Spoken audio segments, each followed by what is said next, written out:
I believe we are up and running. Welcome back, ladies and gentlemen, to another episode of Nerdstown. I'm your mayor, and we've got some stuff for you. We're starting off with a little bit of heavy news. I'm not going to lie to you guys. Couple celebrity deaths within the past week, and then the NHL is proving that it still hates its fucking fans. So there's that.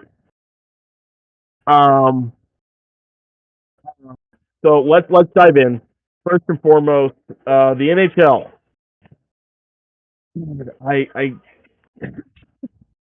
I don't know what part of anyone but the Knights the Western Conference didn't fucking understand.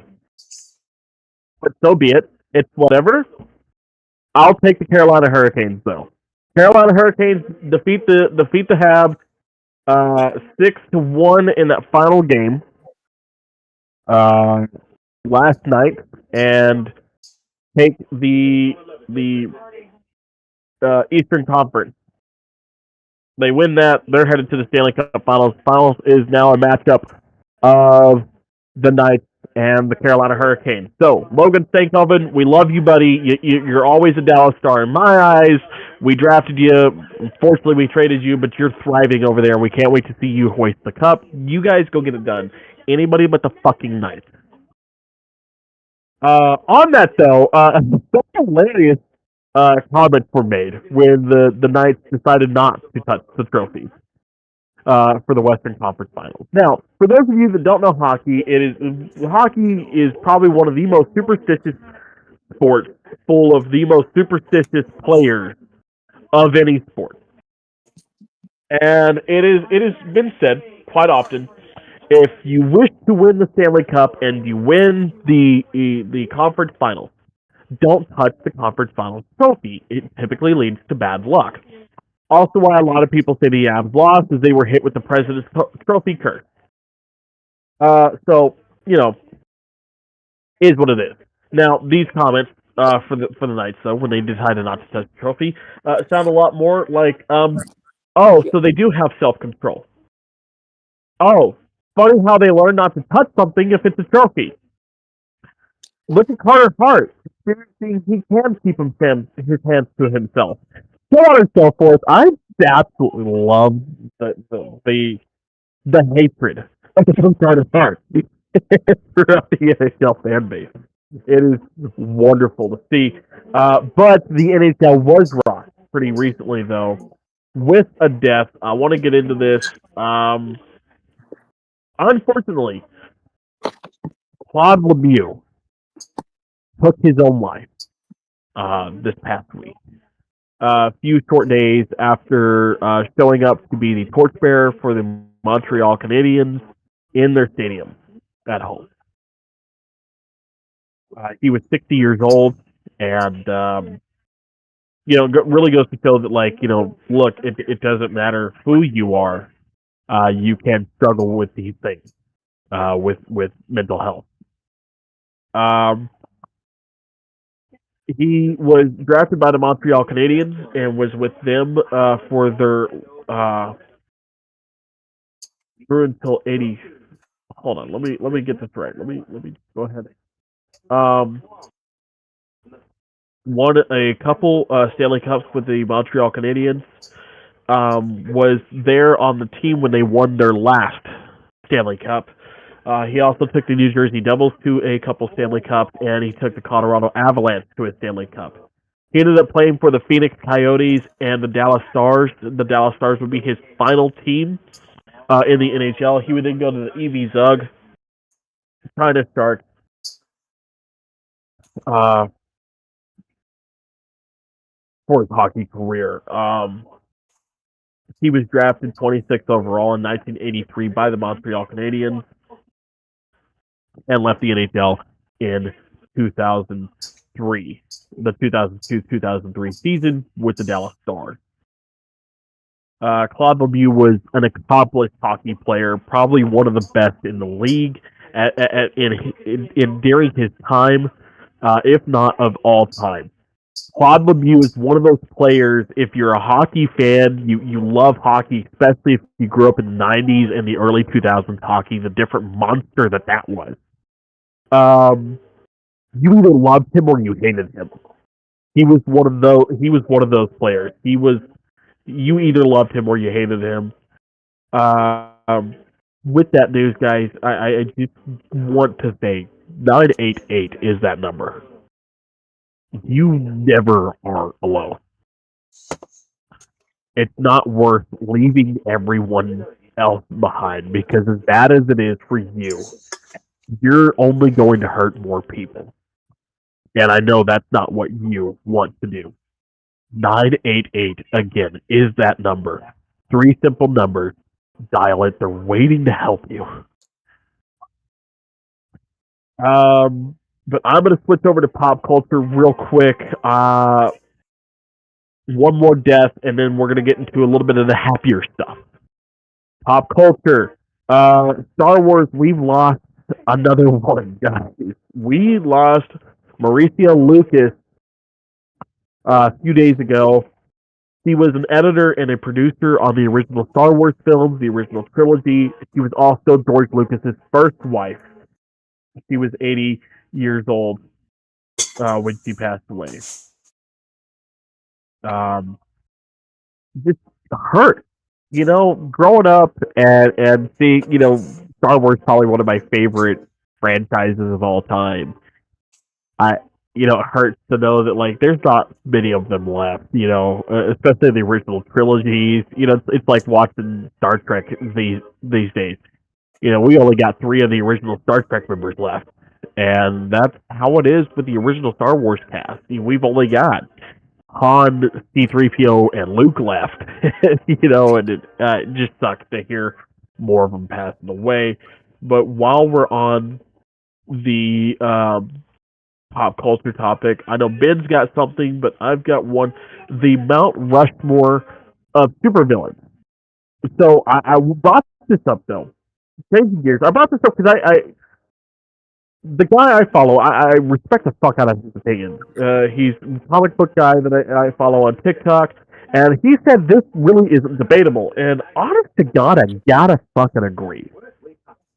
The Mount Rushmore of supervillains is Thanos, Joker,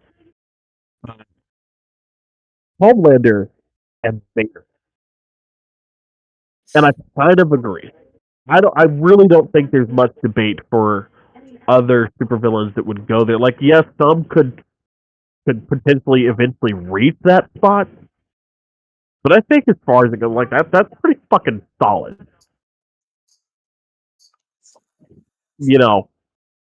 I wanted to know your thoughts on it. Like, well, we talked about my thoughts on Homelander last week about how he is one of the downright villains that I like literally can't even stand to watch, so much so that I literally turn the show off. So I agree. Yeah, probably belongs up there. But yeah, I don't know. I kind of agree. I think there are different types of villains. So if we're going super villains, then yeah, for sure. Yeah.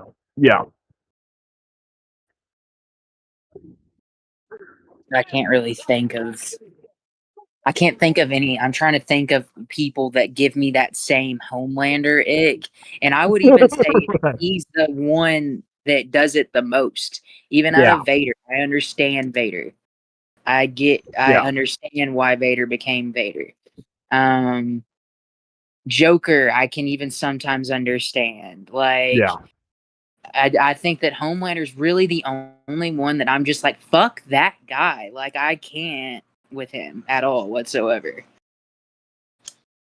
But, like... And, well, as far as Thanos goes, are we talking like MCU Thanos or like comic book Thanos? Because... Specifically, I think the ones they're talking about is specifically MCU Thanos. Okay, Thanos, then yeah. I don't agree with that, but... Okay, well, I gotta ask... Well, here's the thing, his whole thing is fucking flawed as shit. Well, I mean, yes, this whole thing's flawed, but like, okay, Joker's flawed at the same time in Well, that same wavelength, you know, and Yeah, I Homelander is mean so Joker fucks up definitely all the flawed. time too, yeah, Right. but it's more about the diabolic, like them being diabolical. I feel I don't know. like Thanos just seems like a whiny little baby to me, but Damn. I Yeah, mean, but yeah, he is, but so is right. so is Homelander. Oh, it's granted, Homelander, but you know, Homelander pulls it off better to where you actually hate him. With Thanos, you're Yeah, just kind of like, shut the fuck up and get over it, dude. Like, yeah. fair, but I No, really don't. Yeah, no. the reason I think Thanos is up there is because again, you know, from the moment we birthed the MCU and decided to set up the big bad going into Endgame, Thanos was looming. We knew what he was coming to do, and he did it. He was like, "Nah, fuck you, I did it." You know, Joker being up there for me, like I was kind of struggling with Joker because I was like, there are so many better villains in the DCU that could outtake Joker. Because I was like, you know what? No, Joker's the only one that has decided fuck him for the hell of it. He like you know, in one comic series decided I'm dropping a nuke on Metropolis. Fuck their bitches. Just cause. Why not? Nuked an entire fucking city for the hell of it. I was like, you know what? I kind of got to agree with that. I got to I agree would with that. honestly. I mean, I feel like Lex is also kind of a good one too, because he's very much so downright. I don't give a fuck about anybody too. Yeah. So, if we're gonna throw in another DC villain, I would probably say Lex Luthor would probably be my pick if I go. But, right, But but I'm like, more so talking like the Joker rush match, or the more. It happened to Joker, Lex, Manta, and Reverse Flash for me. Because when you look at the, how diabolical I DC didn't even villains think are, about Reverse Flash. Reverse Flash because is a great one. it was right, because me, like okay, Barry. Manta, I'm the one who Manta shitted gets in your me. jorts. Yeah, Manta gets me because like you read the comic of Black Manta and Aquaman, he kills Aquaman's baby in front of him for fun. He killed Aquaman's baby. Sorry, just the For way you fun. said Yeah, One like of he them. did it in front of him to get a laugh. Yeah, that's fair. Like that's fucked up. And then of course Uh, Reverse Flash. We know who, you know. But yeah, I saw this and I was like, you know, honestly, like I would love to debate this, but there really truly is no debate when I you mean, there is a really debate. sit down. Yeah, There is a debate. Like I do feel like there are other people that you could would viably match. Maybe right. not be better than, but would match Yeah, at least. So I could swap out a few for like I feel like if you broke it up by category and did like superhero supervillains, sci-fi supervillain, like that would probably be a better way to right, do that. Mixing in Vader kind of throws me off a little bit. right, right. So I feel like that was just an oddball list. So there is a little bit of a debate, but that's just because I'm OCD. So But all right, that's out of the way. Ben, you've got some pop culture stuff. What do you got? are y'all familiar with? I know you are, Chip, but are you familiar with the show Hot Ones? You've never watched Hot? Okay, I don't so think Hot so. Ones it's on YouTube. You should watch it. They just it's Oh, is it? yeah. I think some of Is the that when they do interviews and like eat wings with like hot sauce? Okay, then yeah, I do know what you're talking yeah about. I thought you were talking about like a yes. legitimate show, like a show. Well, it is Well, actually now a yeah, show on Prime, I think now, but but yeah, I've seen so those interviews. yeah, okay. So his name is Sean Evans. He has had Kiki Palmer on his on Hot Ones multiple times, right? Yeah, I think 2 or 3 times, and that's a pretty. He doesn't really have. He has people come back, but years. not that many times, right? So people have been. I was about to say, so what? Do people think he's banging Keke Palmer or something? Yeah. Well, Wow, that was a shot in the dark. I really. well, it's really not that. It's not Far far off, apparently. So okay, yeah. Let me break it down. Stop it. I know you're excited. But, Sexual style. So basically, he interviews her first. They are just like vibing the first interview. The second interview, she literally says, "Sean, I think we should kiss. You know, see if there's anything chemistry wise." And they do. And that breaks the internet last year. Well, now Keke Palmer has her own podcast. And she invited Sean on her podcast. And this podcast is basically them flirting the entire episode. The entire episode. Mama is like, her mom is on the episode basically asking them questions on how to date each other. Is literally what the whole podcast. It is not far off. So it's not people. It's people sly being parasocial about it, but like not far off. Because at the very end of the episode, she even goes, "I know some of y'all want us to date, and maybe we are, but that's for us to know, and you'll find out later." Basically, is what she says. So they're dating. They are dating, from what I can tell. They're absolutely dating. So they're just kind of. Well, he's a pretty private person. The relationship that he had like last couple years, they're trying to cancel him right now because he had this relationship with a porn star and he broke up with her on Valentine's Day after she outed them at a playoff game together, the Super Bowl, I think. Yeah, she called TMZ on them, basically. And it had nothing to do with her being a porn star. It had everything to do with he wanted to not go public with their relationship. And he told her that. So, anyway, that's besides the point. I can see him being pretty private in that way and like kind of holding that close to his chest. I don't know. They're both from Illinois. They're both like really cool. They were talking about celebrity crushes, and he said, I had a crush on Left Eye from TLC. And she goes, I played a TLC character, and he said, I know. I'm aware. But it's got TikTok all over the place, like a bunch of interracial couples coming in saying, Keke, give the chicken man a chance, and I can't. It has me lose it. Give the chicken man a chance. Give the chicken man a chance. Somebody should put that on a t-shirt. Like all these black women are just begging her to take him out. And it's a fucking phenomenal. Begging her to get a taste of that white chocolate. Oh my god. Looks like the white meat's gonna dip a little into the dark meat, you know? Mr. Tyson, have you been dipping into the chocolate? Just like. But yeah, no, I've been loving the like. Give the chicken man a chance. Give the chicken man a chance. Like I said, somebody should put that on a fucking t-shirt. It'd be great.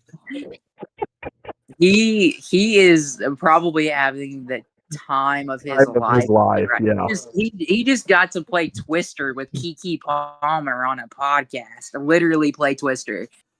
So he's having the time of his life right now. He's playing Twister somewhere else too. I'm pretty sure of it. Oh yeah. They're playing the advanced version of Twister. Oh yeah, after hours for sure. After the nope, I was gonna say something. I'm gonna shut up. Twister After Dark. Oh my god, Hot One Twister. That's what they're playing. Oh Hot Jesus! Fuck. Oh God. The last dab twister. Oh God. Jesus fuck. That's So- too good. Furthering it to pop culture, and this is going to bleed into movies a little bit, though. Toy Story 5 started putting up billboards around town. These billboards, though, they have 2 letters, and these 2 letters, nothing else, have been trademarked from someone else. Quite a while, actually. A little over a year now. A very famous celebrity trademarked these 2 letters specifically. And so the question has become, is this famous celebrity in the movie? And we're pretty certain.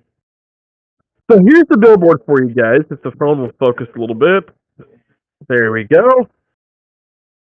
So it's just their clouds in the background. It's TS for Toy Story, but if we look at all the marketing for Toy Stories beforehand, they've never just used TS. It's always been Toy Story or the number in the Toy Story font. TS trademark belongs to, and can you say her name? Give me a guess. Come on, just give me a guess. I want to guess, but like I feel like I'm gonna get canceled. Fuck it. RuPaul. It's definitely not RuPaul. I'm taking a shot in the dark here, and it's a pretty controversial shot in the dark. So, I wish it was RuPaul. Yeah, make for a better movie. It is Taylor Swift. Has had TS trademarked for a little over a year now. A lot of people are thinking she's going to be in this movie. She's been seen hanging around some Pixar locations that are known for mocap and voice acting for Pixar. surprise, she's the fucking leap pad. That's what a lot of people actually have speculated. She may or may not be the iPad that is featured in this movie. Okay. So we don't know the voice of the iPad? We don't know the voice of the iPad yet, as far as I know. Yes, So, we do. We're thinking it. Yes, we do. It is Greta Lee is the voice of the lily pad. Oh, okay. Okay, so then it can't be. Then it's got to be. And I swear to God, if she's boy, but he's a boy. Sorry, That's what I'm saying. he's a boy. What I'm saying. When you brought that up, I have my information. Okay, so yeah, let's walk through my information. Because I've also heard about the Taylor Swift thing. But I've heard that she's just on the soundtrack.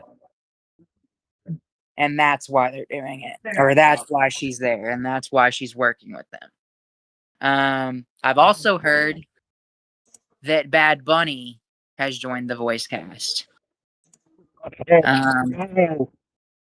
And I think that would be fucking hilarious. Oh, excuse me. Jesus. But so let's do that. Bad Bunny should be the choice. 100%. are you looking at? Okay, no. All right.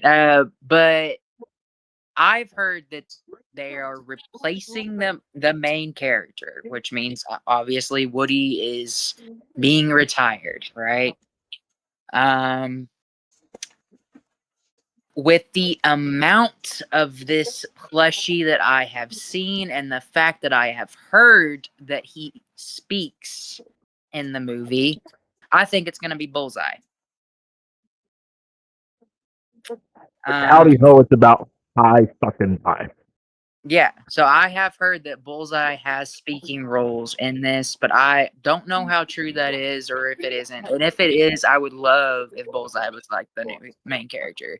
That would be so cool. And let Bad Bunny be the voice of Bullseye. I was about to say, I don't think I've ever heard Bullseye talk. No, he has never talked. That'll be fucking weird. My name's Janito. My name Bullseye. But I kind of why does it fit? I have seen though getting onto the movie side of it, I've seen a leak of one of the popcorn buckets. Regal put it out this morning. Surprise flashbang, Jared Leto is the voice of Bullseye. Oh! I would fucking boycott so fast. Had to throw that out there just because I knew it pissed you off.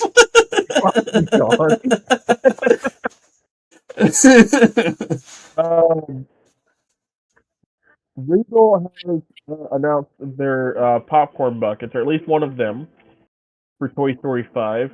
And I'm going to be 100% with you guys. I have to have it.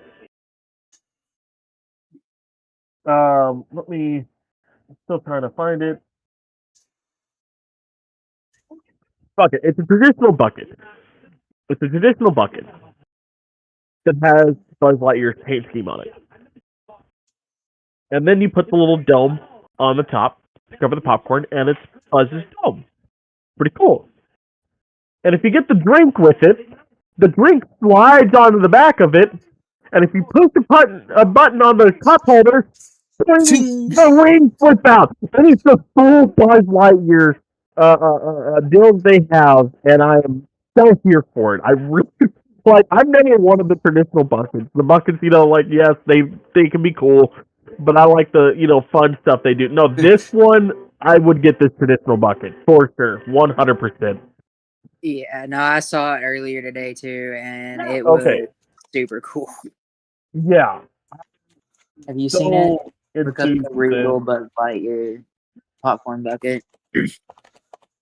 Also, Hey Dude has launched a line of shoes. For those of you that have not seen it, here we go. Cool.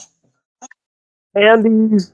So they've got Woody, they have Buzz, and they have Jesse, and they've all got the boot print in the sole of the shoe with Andy's name written on it. So in all honesty, I was wanting to. I kind of want to try to get. I know Hey Dudes are fucking expensive, but I want to try to get me some of the Buzz Lightyear Hey Dude, because I would rock the fuck. I knew. You know what's funny? What's funny is that in our friendship, you would totally be Buzz. Yeah, fucking expensive, but and I'm definitely Woody. Yeah, 1,000%. And there's no ifs, ands, or buts. Like no, we can trade out with other characters. This is 100%. When we did our rewatch on it, I was like, "That's Chris, and that's me." And you know what's really funny is I can see these doing half the shit Buzz does. Again, we've talked about it. If I ever get a prosthetic limb, I'm gonna be a dick. Buzz, can you give me a hand? Oh, real funny. Mrs. Nesbit. I am Mrs. Nesbit.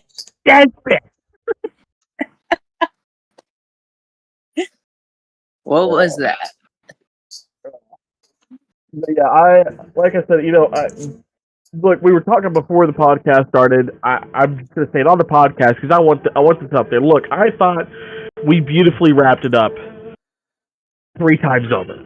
Okay, Toy Story 1 was a great standalone film, always will be, hands down the best one. Toy Story 2 did a beautiful wrap-up job. The second one is the best one, for sure. But close second. I mean, they're like right there. They're the second one, you can't. I don't know. Without Jesse and Bullseye, it's not. That is true. That is true. Like I forget they're not in the first one. So yeah. Let me put that. Let me put those back. Toy Story 2 will be the GOAT forever. Toy Story 1's a close second. Toy Story 3, we wrapped it up again really nicely. Bow on top and everything. Goes to the kid down the street. And he's off to college. Whoop-de fucking do. I was cool with that. Okay? Look. That's what happens. Kids grow up and they stand on I hate the third one. That's fair. I mean, I'm not a fan. Strawberry ass bear.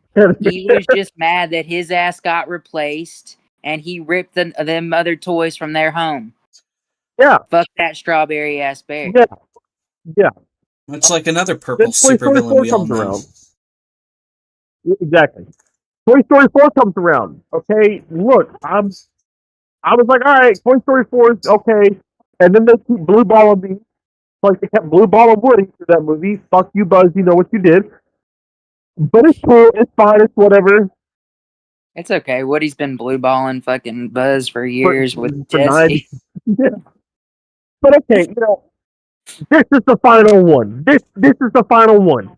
Is it Woody though? has prepared Jesse and Buzz for life without him, and he's gonna go off and finally kiss Bo Peep as they start an adventure on their own. Why does it make sense that Hannah would be Jesse and you would be Bo Peep too? Because I want to run away and join the carnival. Because you want to run away and join the carnival, and that makes sense. But with 4, many qualms I have with it. I do enjoy the movie. We were great with 4. Mm. And then like Toy Story 5, I'm like, you know what? Okay, fine. I can give you Toy Story 5. Woody won't be there, but that's okay. Maybe if we just show Woody, a little bit, hanging out with a little Bo Peep, I'll be all right. Just make the story good. Woody's back with the gang. Don't know how the fuck that happened, but that's okay. We'll figure it out in the movie. At first, I was like, all right, you're kind of pissing on Toy Story 4 here, but everything I've seen since about it, I've honestly am starting to enjoy this. Just hoping it's a good send off. And if this isn't the end, don't make it a send off. Hey, and I mean, let's. I mean, if Toy Story 5 has brought Joan Cusack out of hiding since 2015 when the last Toy Story came out. But at the same time, in the same breath, I gotta say, the Toy Story franchise is starting to feel a lot like Fast and the Furious. And if they don't send Buzz to space, I'll be a little pissed. Like, I know we sent Buzz to space, with the Buzz Lightyear movie, but I'm talking about toy. Okay, if the toy doesn't make it to space, I'm going to be pissed. I'm going to say it. Toy 7.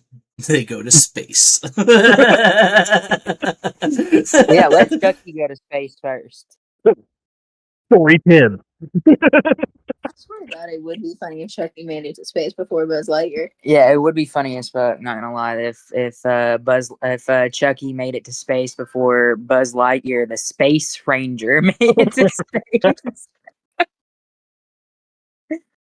You are a toy, so are you. I'm rubber, Tiff. I'm made of rubber. I'm all rubber. Oh yeah. Can love that, dude. On the Disney news, though, are we good to We're done with Toy Story. We're done with Toy Story. I'm there. On the Disney news, though, there's a lot of like things that are coming out. I don't care about a lot of them, and a lot of them are untitled, and some of them are the Marvel. So we've already kind of talked about that a little bit. But some of the ones that I picked out that sounded really like I'm kind of excited about. The Lilo and Stitch live action is getting a second movie, which I thought was pretty cool. I think that one's coming out in 2028. We're getting another Simpsons movie. Matt Groening is finally giving us a second Simpsons movie. They are finally giving us another movie. Yeah, I'm super stoked about that one. Fucking tough. Yeah. One of my favorite jokes of all that Matt Groening's done ever since the Simpsons movie came out was an episode of Futurama where they're at a convention. And of course, this is the year 3000 and whatever. This is 1,000 years later.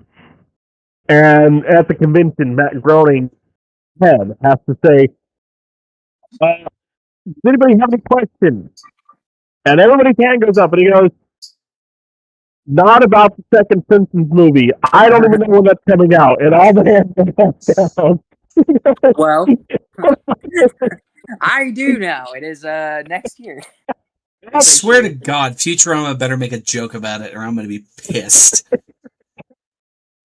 But I will say, The Simpsons, they gonna have to step up their popcorn bucket game. I need me a Homer Simpson head popcorn bucket.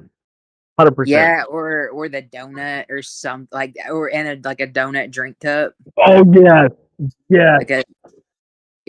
Hire me. The drink Hire cup better me to look like a design can your of popcorn Duff. bucket. Is all I'm gonna say. Right. Also, we're getting another Ice Age movie, which I'm kind of excited about. I think that's all I have for Disney though. We're also getting like another Frozen, another Moana. We're getting a live action Moana. A live action Moana. A Coco 2. We're getting a Coco 2. Oh, we're And getting then a second one of that. metric fuck ton of untitled things. Yeah. So there's a couple of that are looking cool. I gotta say, I'm excited about Coco too. Me too. thoroughly enjoyed the first one. I think it's a beautiful take on the Hispanic culture. I mean, living in Texas, living in Tejano culture. Okay, there's so much that involves Mexican culture here in the state of Texas. So when we get those pieces, while technically no, it's not for guys that look like me. I get to enjoy them as well because I know what that's like. I know about I know what that culture is, and I thoroughly enjoyed that first one. Like the whole story of it is just absolutely amazing. So I can't wait to see what they're going to do with the second one. Give me Just don't let Lin-Manuel Miranda write a fucking song, because I swear to God, if he brings me another "Don't Talk About Bruno" track, I'm gonna snuff him out with a pillow. Call me Alexander, or call me Aaron Burr, because I will silence Alexander Hamilton. I swear to God. I swear to God, if we don't get another Onward movie, I'm gonna riot. Oh my God, yes. Onward needs another one. Another one. I've been waiting. And don't Incredibles 2 us. Don't make us wait another 20 years before you bring us Onward 2. I will fucking.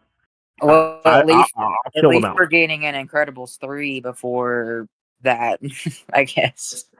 Though I'm kind of curious where they're going to go with that. But Jack better be not a baby anymore. That's for sure. We're talking Avengers level threats for the Incredibles. All right. Right, look, because it seems like they were kind of setting that up with the second movie. That's how I felt, as they were setting up team up big superhero movies that Marvel is doing, and I was like, that would be awesome to see from this particular Disney universe. Is yeah. But if you give me Incredibles 3 and it's just Syndrome has broken out of prison, I'm gonna be pissed. Don't get me wrong. Jason Lee can do no wrong in my eyes. I love Jason Lee, but that could still be a viable storyline. Just make it happen later on down the road when they're when Jack's maybe a little bit older, things like that. Yeah, and have the return of Syndrome. I feel like that story could work really well. That's fair, because you made us wait 20 years for the second one, only to pick up where you left off 20 years before. So, fuck you for that one, first and foremost. But yeah, make it 10, 15 years down the road, Syndrome's breaking out of prison and causing some mayhem. Violet's got a family, she's happy, she married a boy from the first movie, Dash is fucking college superstar, and then Jack's going through high school. Give me that. Give me that. Mom and Dad are retired, Right. So I feel like that story could work in that particular aspect. I do think they're gonna have to pass some goddamn time. Jesus Christ. Well, for the second one, I can see them picking up right where they left off. I kind of enjoyed that aspect about it. I do enjoy the aspect, but now if you're gonna do a third one, I 100% agree. You gotta age them up. You gotta up some time. You gotta at least make Jack Dash's age and the rest of them a little bit older. Right. Like, we ain't gotta go, what I said. We ain't gotta get them all, like, in high school and college and shit like that. But, like, at least he's in elementary school. Can he walk without like falling over? Right. Well, even if he does fall over, he's got the stupid teleport thing. No, but Right. give me Jack in school. No, give me Jack in school at the same age Dash was in the first two, with the same teacher Jack or Dash had. Oh, because the amount of fucking bullshit Jack's gonna put that teacher through is gonna be nothing compared to Dash putting a sack on his hair. Coincidence? And I think that's saying something because Dash is Bernie. a handful too. Don't Bernie me. That little rat is guilty. Sorry. The only normal one is Jack, and he's not even toilet trained. One movie, something else. It keeps escaping my mind, and I don't even know why. I'm wearing a Happy Gilmore jersey. Adam Sandler, known for a lot of one-off movies, has since been going back to his catalog to make sequels. We just got Happy Gilmore 2. Adam Sandler not known for a lot of sequels for his movies. The only ones you can really think of, Happy Gilmore 2 and Grown Ups 2. Well, one of those two projects that I just named is about to get its third installment. And some people are kind of on the fence about it, and I gotta be honest, I'm on the fence about it. And that's because the second one sucked. So if you kind of guess what I'm going for, it definitely wasn't Happy Gilmore. It's Grown Ups. Grown Ups is getting a third installment. Don't get me wrong, I loved the fuck out of the first one. Okay, there's so many quotable moments in that first one. It feels like exactly what would happen if a bunch of friends that grew up together go on a fucking trip with their families. You're going to get into a lot of mischief, a lot of inside jokes, and it's going to be great. The second one, I tried to enjoy it. I know what they were going for. But Taylor Lautner has never been the guy that I could just sit there and go, you're not a fuckboy. Yeah. Well, until recently. I mean, he's gotten fat. But, back then, Taylor Lautner Going back to Incredibles, my God, you've gotten fat. Fat. It's, fuckboy, and he looked like a fuckboy, and he acted like a fuckboy, and it's like, I can't take him seriously, though. I couldn't. I could not after Twilight. Sorry, not after Twilight. There's a reason only one of their careers thrived after Twilight, and that was Robert Pattinson. We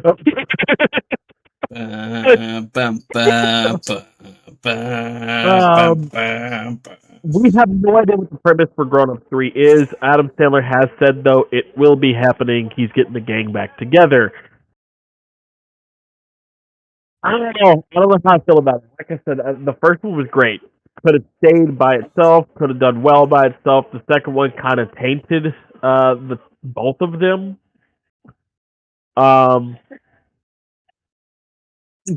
Okay, so Grown Ups is one of M's like favorites, actually. Yeah. Of Adam Sandler.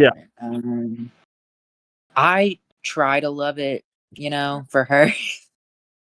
But it's really not one of my favorites. Like I have so many others that I will watch before that. I wish you would do a second Big Daddy. Right. Give me a second Big Daddy. Give me a second Billy Madison. That's what I was about to say. Where's Billy Madison? Billy Madison. Billy Madison. Those two would be my top choices. Yeah. For sure. But a third Grown Up seems like you're beating a horse that's been dead for a minute.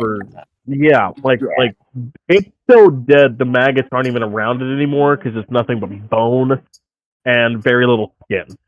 Like, this is a fossil, and you're trying to get it up and going again, and I don't understand it. I'm no scientist, but you seem very passed away.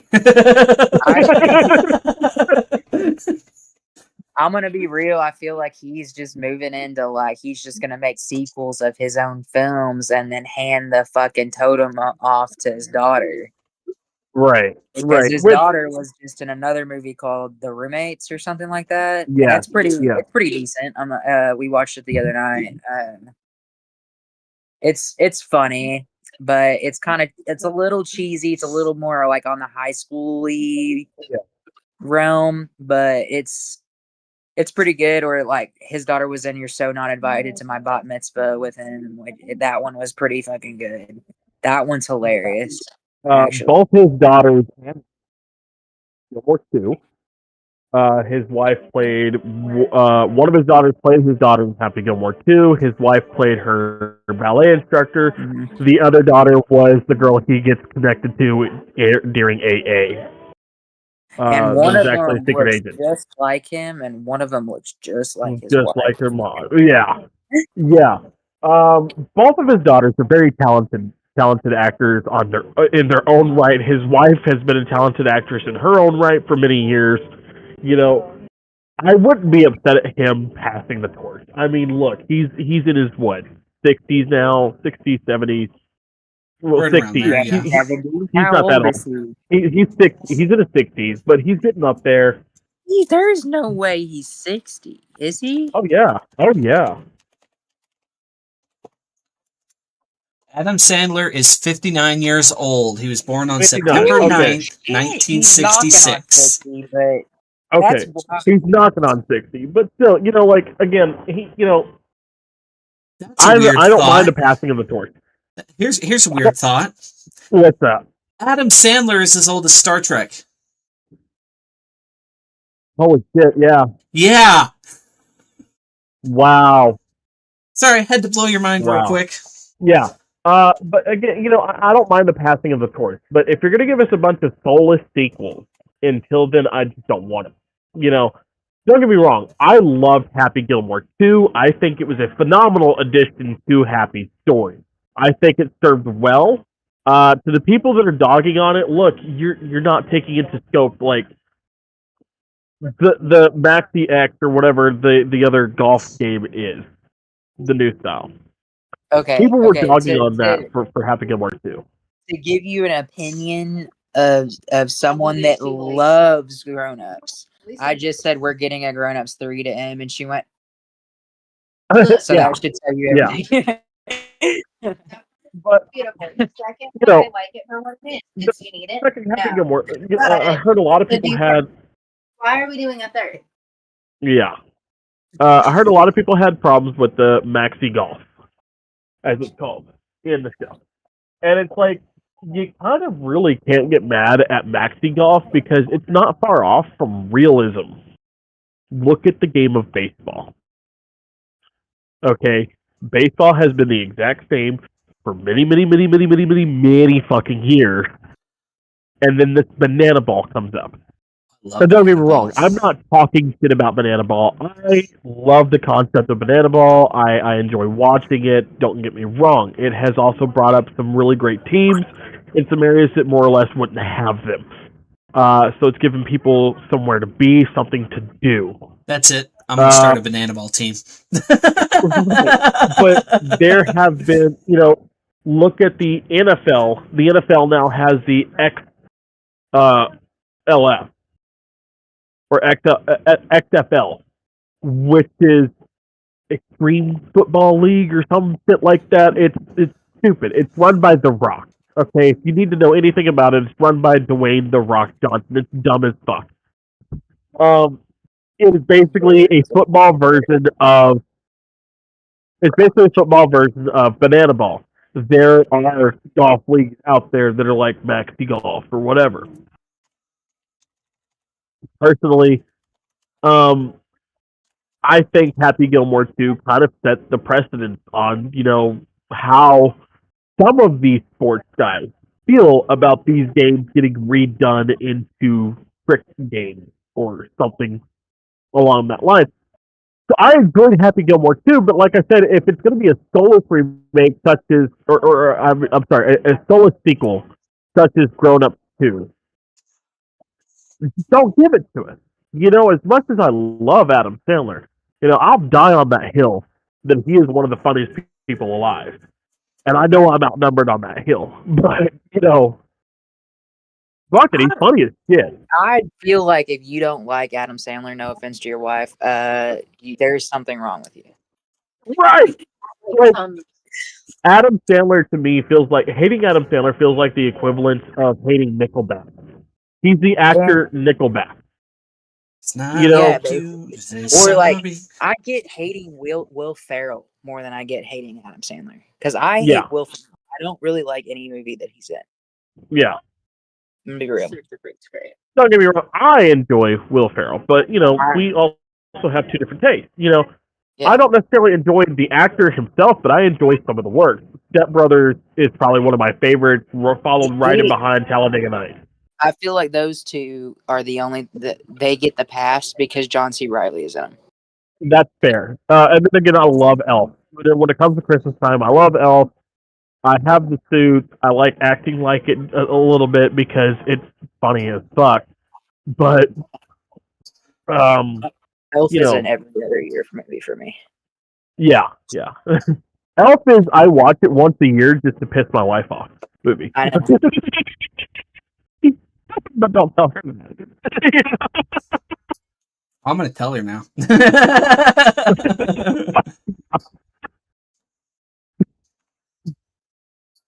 But no, like I said, if you going to pass the torch, man. But please don't fuck over some of your greater work in the process of doing so, and don't give us Grown Up 3. Just don't do it. Just call it Grown Up 3 until you make it to the theaters, and then haha, funny jokes on you. It's actually Billy Madison 2. Yeah, do a Big Daddy 2 and a Billy Madison 2, and then call it a fucking day. Right. I'd be fine with those two. Don't touch anything else. Maybe a 50 First Dates, actually. A 50 First Dates would be really like that one. 50 First Dates, yes. Yeah, like how their life is with their kids, what they go do. Yeah. Like that'd be cool. Is she doing better? Is she doing better? Yeah. Is she teaching art? Are they still sailing? Right, yeah. No. Em is very interested in a 50 First Dates. But no, I would say, in all honesty, my top would, though, out of the three of those films, though, my top would be not Billy Madison, Big Daddy, because I'm at the stage where I'm teaching my kids to read, or one of them to read, and my fun. Every time I try to teach Artemis to read, it ends up being, okay, what's this word? Hat. Keep up anonymous. It says hippopotamus. Get up there! You can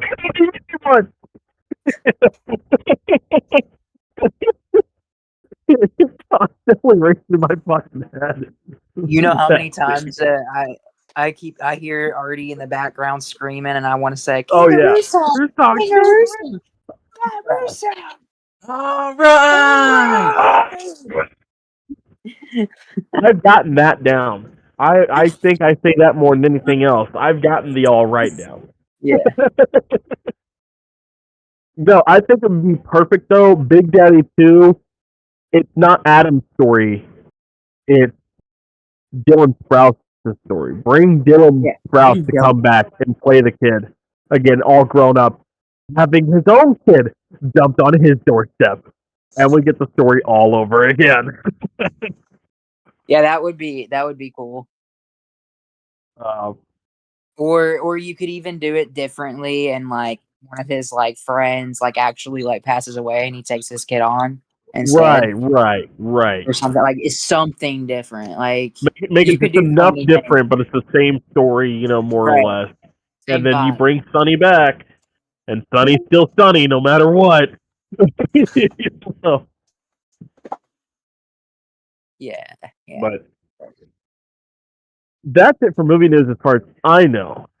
Okay, so yeah, you mentioned Robert Pattinson earlier, so I'll start with that. Yes. Actually, yeah. Robert Pattinson is taking on a new role for A24 called Primetime, and that is about To Catch Predators, Chris Hansen. So Robert he Pattinson is going playing to play Chris Hansen, and his voice he needs to go into voice work because his voice is very spot on to Chris Hansen. See, but I like to call you Chris Handsome. No, dude, really, He beat me to it. watch the trailer for it because it Yeah. came out, and I told Em, because Em's obsessed with To Catch a Predator.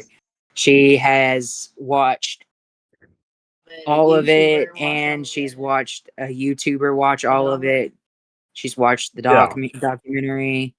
She has made me watch the YouTuber that has watched all of it, and it's called The Predator Chronicles. If you ever I want to just watch did it, an it's on YouTube. ROB into YouTube, and it was the third option: Robert Pattinson, Chris Hansen. Yeah. Give me 1 second, guys. But I'll be right back. I sent it to her, and I was like, "Hey, look at this," and she was like, "I thought you were joking," and I said, "Bitch, it's on Rotten Tomatoes. No, I'm not joking. Like, he's actually playing Chris Hansen." Like, she's like, "I thought that was AI." No, like, listen to it. He actually does sound like him. No, I just thought it was a skit. Yeah, no, not a skit. But yeah, no, he's playing Chris Hansen. That should be interesting. I'm pretty excited about that one.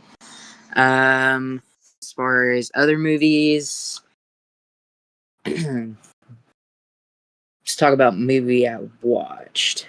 I haven't really watched much new shit lately, so Obsession is the newest thing that I've watched, which has been one of the highest horror movies rated or recommended, I guess, this year.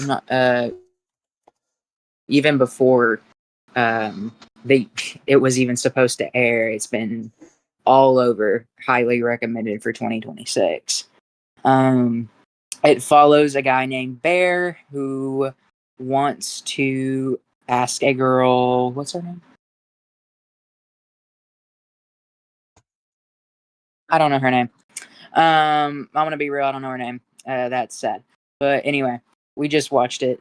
It follows Bear and a girl that he likes that wants to ask her out on a date.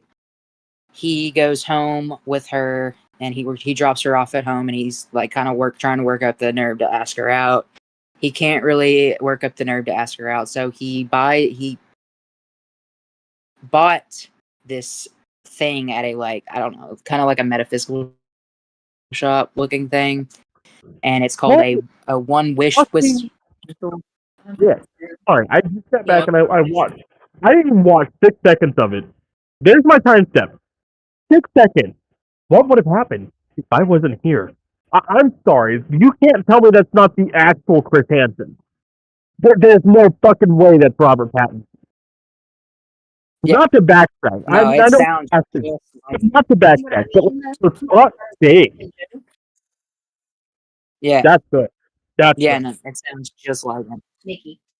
Okay, Hold on. yeah. So Bear, Obsession. It follows Bear, and her name is Nikki. The girl's name is Nikki. So he tries to work up the nerve. He's not really working up the nerve, and she starts to walk up the stairs, and he decides that he's going to use this whistle type thing that he gets at a metaphysical shop to make a wish. And he says, I wish that Nikki would love me basically more than anything in the world. And he breaks the whistle. And then she comes walking down the stairs acting real weird. But he doesn't put anything past. Like, he's just like, yeah, it is what it is. She's just being weird. Well, she kind of becomes obsessed with him, and to the point where things get a little crazy. And it's a wild ride. It's a metaphor for choosing the bear, is basically what the whole thing is about. It's very, very, very unsettling for. It's not scary, but it is unsettling. Similar to the way that like Hereditary and Midsommar feel, that it's very that kind of feel. Got you. Makes you Okay. feel real dirty in a way. Just the way she acts, she's very like all over the place, very erratic, but it's like his own fault. So it's one of those things. It's pretty good. I would say a solid 4 out of 5 for me. That is the only new movie I've gotten to watch this week. Our internet's been this week. Backrooms, however, is going absolutely insane at the box office this weekend. Opening night, it made $10 million. And it's brought in $80 million over the weekend, and it's made by a 21-year-old filmmaker that was just on YouTube. See, every time I hear Backrooms, anytime I hear anything or see like the trailer for it, all I could think of is that Markiplier clip. So the Backrooms, jingle, jingle, jingle, jingle. So back in the day, jingle, jingle, jingle. Like that was the only thing I could think of the entire time I watched that trailer. Is like jingle, jingle, jingle, jingle. But yeah, no, I've heard it's gonna be divisive. I've heard that it's great. I've heard that forget his Mark Duplass, the guy that's Creep. I don't know. Let me look at his name real quick.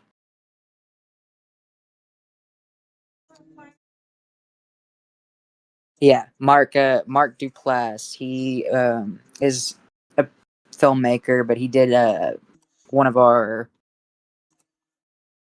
oddball favorite horror movies called Creep. They brought him on as like a mentor for the filmmaker. I can't remember his name at the time. And he started talking about him, and he was like, they brought me on because I've helped young filmmakers start and like get like the handle on directing and all that kind of thing, but he didn't need it. He knew more about this than anybody on the set. He knew exactly what he wanted to do. He again 19, 20-year-old kid. So pretty cool that a 19-year-old, 20-year-old kid can make $80 million in a weekend. I'm gonna be probably trying to watch that this week. I will say for sure. I love this this new bit though that people are doing. Break it into Hollywood this way. Because it has been traditionally so fucking hard to get there and to prove your worth in the business, and these people, with streaming and social media and everything else these days, it's so easy to put anything you want out there on the internet, and I love it.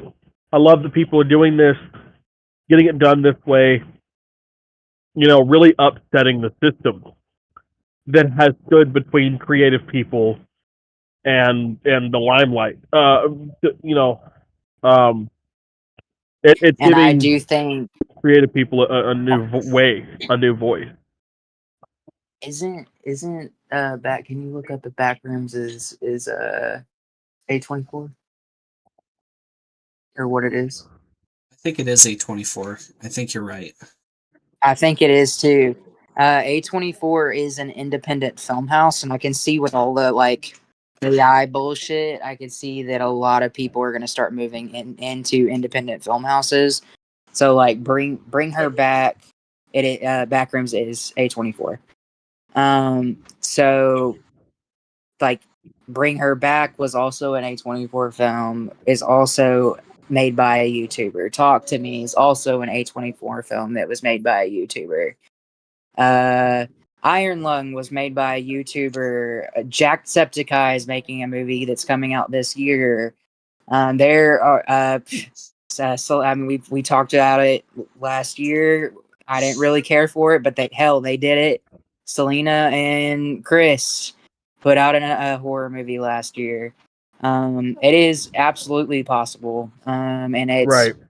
As soon as I have the time to write a script, it's getting done. And I feel like at this point, with how pissed off people are with the AI, they're gonna go look for smaller creators at this point. It is the perfect time to do it if you want to do it. Man, I gotta write a movie. No, literally. I'm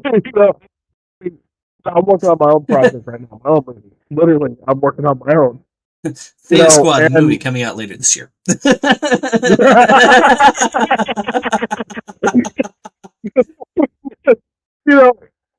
I love that this is happening though. Like in all honesty, it has been genuinely really hard. And I'm even speaking from an actor's point of view. It's hard to get in as an actor. I can't imagine the people that want to be producers, want to be editors, want to be writers, because to get into the writer's room, you have to have proven yourself before. So there's really like no way to get these new writers in. And it's like look, if you got this idea, fucking do it yourself. And it's so much better to do it yourself because you won't have really honestly Hollywood telling you, well, this isn't going to work, this isn't going to work, and this isn't going to work. Before you get to prove it. Before all these YouTube, yeah, before all the YouTubers though, I thought that my only way through to do this was to write a killer horror script and try to get Don Mancini to help me with it. I'm just gonna try to do a script real quick and try to get Don Mancini. Right. But it is crazy that all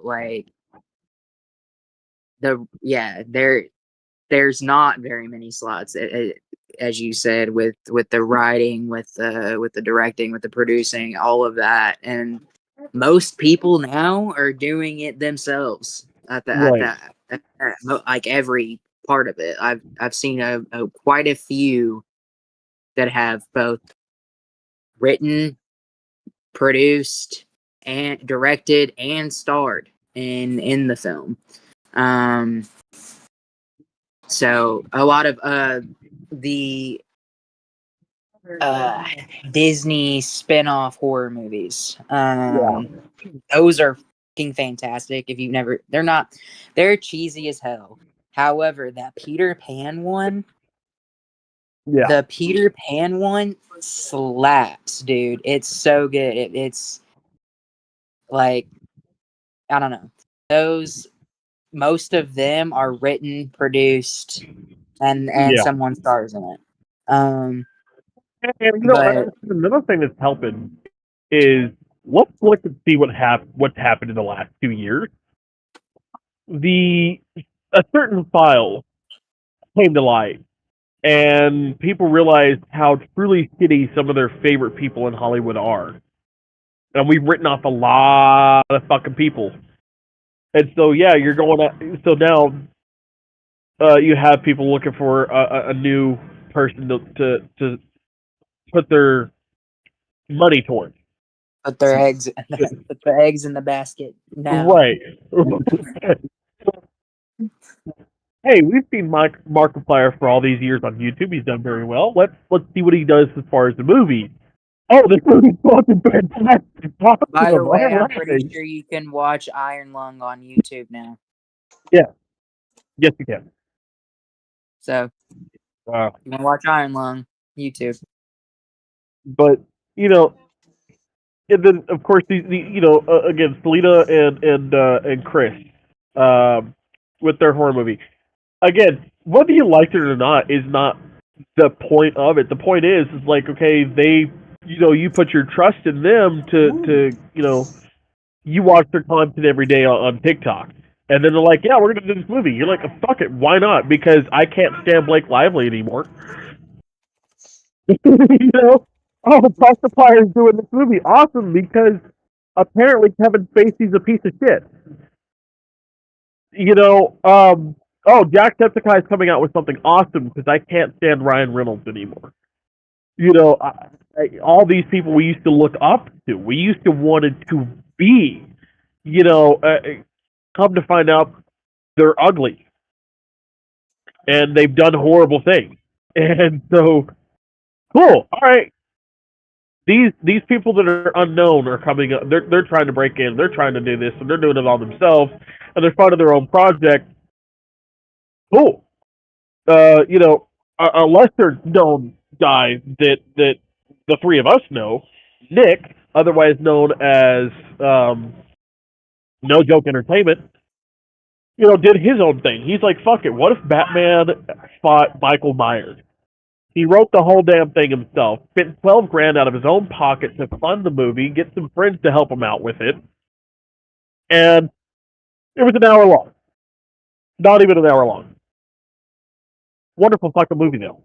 Personally, for what it was, for how much was put into the movie, I thought it was wonderful. I enjoyed the fuck out of it. And it did so well for him that he's already doing a second Halloween night. Michael Myers versus Batman, round 2. I can't wait to fucking see this one. I can't wait to help out with this one because he's already said, hey, I've got some lines for you if you're willing to do them for me. I'm like, let me fucking know. I would be more than happy to help. I told as many people as I could about that one because I thought it was a really cool idea. Michael Myers versus Batman. We haven't seen shit like that since like comic books or fuck Scooby-Doo featuring Batman. Which I got to show my kids today, the original 60s Scooby-Doo Batman crossover, which was fucking dope. Don't mind the bubbles. That was a good It's a party over here. Bat milk? Yeah. We got to watch that one today because it just came on TV and I was like, that's fucking cool. Let's go. Artie, check it out. Batman and Scooby-Doo. But yeah, like we don't really get to see these on the big screen or anything like that. So he's like, fuck it, I want to do it. Like I said, I thought it was perfectly fucking great. Ben, you enjoyed it, didn't you? I mean, from a horror fan. You're a Michael Myers guy. As a horror fan, I think that it ironically blended pretty well. I'm not gonna lie. I was skeptical, but it did plan out. I did like it, actually. And it was, I mean, you can tell it's low budge, but with growth, it could take off, and I think that's what it's going to do as he continues to make movies. Yeah, it'll continue to grow. His production will get bigger. and I was will get bigger. My favorite quote, what got me into wanting to do this shit. The reason I contacted you is like, hey, we're working at this piece of shit job. Let's make it work for us. And we wrote that fucking script. We wrote 3 scripts, actually. I mean, ended up not doing it, but in all honesty, that's because the job got worse as we learned about it. Beside the point, Jack Black, being interviewed by another TikToker, was like, what advice do you have for anybody out there that wants to get into Hollywood? And he goes, get your shitty camera, write your shitty movies, get your shitty friends to help you make your shitty films. And I'm not being a dick. They're going to be shit at first. But the more you do it, the better you will get, and the better they will get. And then you'll be writing decent scripts with a decent camera, with your decent friends to make a decent project. Then it will get good. Then it will get great. And then you'll be working with me. And that's the way he put it. I was like, you know what? He's got a fucking point. There's honestly nothing stopping anyone at this point in time that wants to break into Hollywood. Hell, John had an idea and said, I've got a gaming system and a couple controllers. I can make this happen. 4 controllers. And he has made it happen. Yeah, 4 controllers, and he has made it happen. We have 1 episode out on YouTube right now. The second one coming hopefully soon. Hopefully. If I could get off my ass and record my lines, it'll be coming out soon. Yeah, But we fucking did it. That's the point. He fucking did it. Me and Ben, while we didn't go through with it all the way, we still wrote those scripts. We still enjoyed those things. Hell, I still have those scripts on my Google Doc. If we ever wanted to revitalize the fucking project, I have that fucking project. We wrote the script and we enjoyed what we were writing. We enjoyed the characters we created. It's doable. But yeah, let's get off our soapbox here though and continue on with other. I do have 2 other things in regards to like film, TV. Yeah. Quinta Brunson who's I forget her name in Abbott Elementary, but the main girl in Abbott Elementary, Oh, okay. Janine, right? Hey, yeah, okay, yeah, Janine is her name, and Abbott Elementary is going to play Betty Boop. Okay, hold on. I need to find out who that is. Betty Boop is black. Betty Boop is black. Keep that in mind. Mm-hmm. Well, okay. First and foremost, let's get this. Let's get this out there. All right. You said her name is what? Quinta Brunson. Quinta. Brunson. Oh no, she's perfect for it. Yep. She's perfect for it, and I'll tell you why. Let's get this out of the fucking way. Betty Boop was always black. I'll say it again. Betty Boop was always black. She was only whitewashed when she became an American icon in the 30s. In the 30s. Before that, she was black. She's been black since. Betty Boop has always been, always will be, black. Perfect for it. She is fucking perfect for it because the picture that I just looked up, that's the picture that pops up on Google. Okay? Let it focus. There it is. That is Betty Boop to a fucking T. That is, I love it.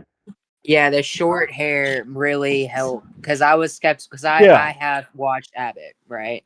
Yeah. The only thing I worry about is Betty is so confident and Jenny is so not. But Quinta is. Yeah. So I'm hoping. So what M just said, because we've watched Abbott Elementary. As Yeah. if you have ever taught, if you have ever subbed, if you have ever child cared, and you haven't watched Abbott Elementary, It's bare good. minimum, watch the first couple seasons. It's really good. Okay. It is. I will Because it'll introduce something to my mother, 'cause I you don't will think relate she's to seen it so much Yeah. as a teacher. Has your mom watched that? Now, Mom, have you gotten to watch Abbott Elementary? Have you seen Abbott Elementary? No. Okay. Your mom should watch that.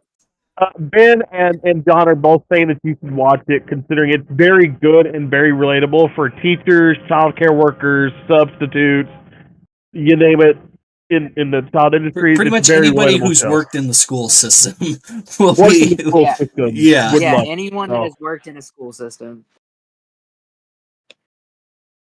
The amount of times I have cackled for some of the shit that they have said about. Yeah. Mm-hmm. But One thing I love though is like some of these shows that are like show certain professions now have gotten a lot better about truly showing that profession than past shows. This, of course, is not including military or first responder shows because 911 you're still fucking wrong. They've always Very been wrong. fucking wrong. Besides the point, though, Scrubs has done a better point to even lessen the medical inaccuracies that medical shows are certainly face. They have gotten their shit totally right within this first season that they came back with on Hulu. Holy fucking shit! Abbott Elementary, like I said, you guys aren't the first teachers or former teachers to sit there and say, you know, it's perfect. I've heard it from so many others. Yeah. You know, Yeah, no, but her character in Abbott though, Quinta, she's very like she's a new teacher, so she's got that very like naive, very pushover to her. So M was like, I just don't know, like as far as like attitude, if she's got it. Look, she's got it. Attitude, I'm unsure. And I was like, yes, Janine doesn't have it, but I've seen Quinta get up on stages and accept awards. Yeah. She's got it. Mm-hmm. Yeah. So Yeah, she's got the confidence outside of the show, but like, yeah, she's a great actress. She plays the role very well. Well, she's also Yeah. one To of be the that creators confident. of Abbott Elementary, isn't she? I If believe if I so. remember right. Okay. Yeah, she won a fuck ton of Emmys, I think, for Abbott. Hmm. It is a great show. It's, to me, it is fallen off in the last season or two. To me, it's gotten a little weird since the romance has started. We'll put it that way. It has it. No. M has started finishing it out, and she has told me that it has gotten better. But for a minute Okay. there, it was really slow for me, and so Yeah. she would throw it on when we were going to bed, and I would fall asleep. So, but it is so good. It's also Yeah. got Jessie from Parent Trap in it, Okay. and she's quite literally my favorite character, for sure. Um, but yeah, no, it's a great show. But as far as like out of that role, I think she's got it for sure. Uh, No, she's got the look, she's got the the look attitude. alone, like I've never seen Abbott Elementary. I haven't seen anything she's been in, to be honest with you. But that look Mhm. alone got it for me. In all Yeah. honesty, like I said, the only controversy about it is again the cameras that filmed the woman that Betty Boop was based off of. Okay, is where the whitewashing begins. He was Hmm. a black woman. The woman that Betty Boop is based off of is a very, very light skinned black woman. You know, Betty Boop has always, like I said, been black. She was whitewashed there for a little bit. The original drawings of Betty Boop, she was black, doing whiteface. You know, because it was easier to paint the face on a white background than a black character Well, I was because about of to the say way ink that worked in those fucking days. that and it was the 30s too. You got to take that into Right, consideration. right. But Betty Boop, yes, you know, over the years, Betty Boop became a white character. But if you're making a film based off of Betty Boop and the story, yeah, it should be a black woman playing her because Betty Boop is based off a black woman. But I still think that even if you're doing it off the cartoon, it should still be a black woman. Too. Fuck it. I You still know, think, I say fuck it either way. Whatever you're doing with it, it should be. I think your choice with Quinta was perfect. Hmm. yeah, yeah. Um, To see what it does. But I will say though, I hope she's got the voice. That's all I care about. The voice has to be boop boop. I need it. I need the little high pitch. That's all I truly yeah, care about when it comes to it. I think I she's want, got that for sure. yeah, I'm not too worried about that. yeah. Um, what else do I got? The Burrows. Oh, So the Burrows is the Duffer Bros news show. They didn't write it though. Did not write it. I started talking about it last week. We were literally actively watching the first episode during pod last week. Gina Davis is in it. Alfred Molina, Bill Pullman. Oh, again, star-studded cast. It is literally like Stranger Things for adults. Hmm. It's so good. And it is good off the rip. For me, Stranger Things is very slow first couple seasons. It does like it like I still liked it. I still came back and watched it, but it didn't start picking up for me until 3 and 4. This show was good from season 1, from episode 1. But it wasn't written by the Duffer Brothers, so maybe that's why. Um, it's so good. It follows a group of senior citizens in a retirement community, again looking for what mysterious thing is creeping in their walls at night. Basically, something to do with the Fountain of Youth, with training life forces, all of that. It is a great show, though. I highly recommend that one. We blew through it in a day and a half. It was, yeah, it was so good. Our roommate was like, I want to watch the Burrows, and like sat down, turned it on. The next day after we woke up, like she was waiting for us to wake up so she could turn it on. But we finished that one, and then we finished Animal Kingdom, which isn't a new show. But if you like The Pit, Dr. Andrews is in it. So it follows a crime family in California. They do a bunch of drug trafficking and that kind of money laundering, that kind of stuff. But it's pretty good. I've watched it all the way through at this point. We finished it today. The ending is pretty good, even if I don't know, some people might be a little mixed on that one, but it is a pretty good show if you want to check that one out. And then the last thing that I have, it doesn't really go with this, but I kind of forgot to talk about it in pop culture. Paris Jackson finally closed her case with the Jackson estate. She won, and she is supposed to get $625K returned back to the Jackson estate. Wow. Yeah. Holy. Wow. Yeah. That's good shit. That's good shit. Yeah. But alright, we have a few more things, though. Let's let Mr. James Bond take this over, though. He's been waiting the whole time. He's been in his suit. Right. I should say best in time, but take it over, James Bond. What you got? Well, so we had a pretty exciting game drop this week. 007 First Light has finally released on all available platforms. So PC, Xbox, PlayStation 5.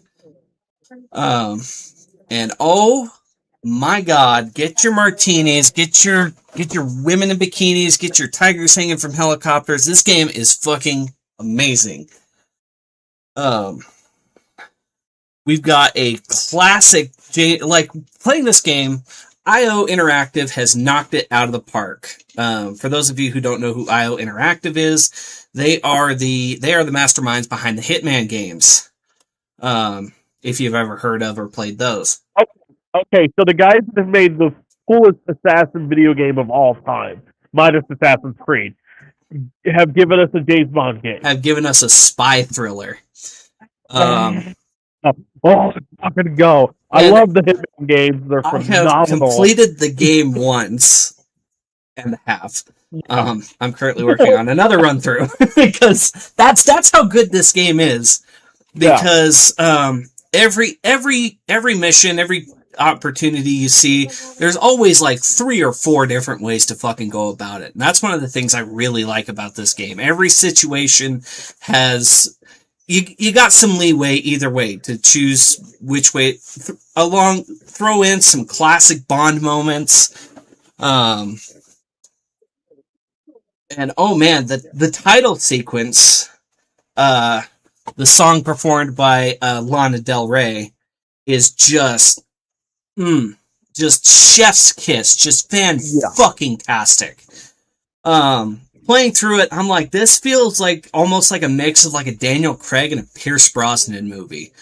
Is what it feels like when you're playing through it. But Bond himself, Patrick Gibson, almost delivers like a Sean Connery-esque performance, and just how cocky he is and the way he acts. It's just a great experience all the way around. And the story will leave you like guessing as to who is actually behind all this shit up until like the very end. It is very, very, very good. So yeah, unless you know beforehand, like on your second playthrough, your first playthrough will be like, well, who the fuck is doing all this? What the hell? And it kind of you kind of jump back and forth between who you think you're actually up against. Yeah. And there's kind of a subplot with one of the Bond girls in there that I find really interesting and sets up what I believe sets up for a fucking second game. But I think they are planning on doing a second one because at the very end, you get the very classic James Bond will return. That's fucking great. Oh, yeah. No, it's...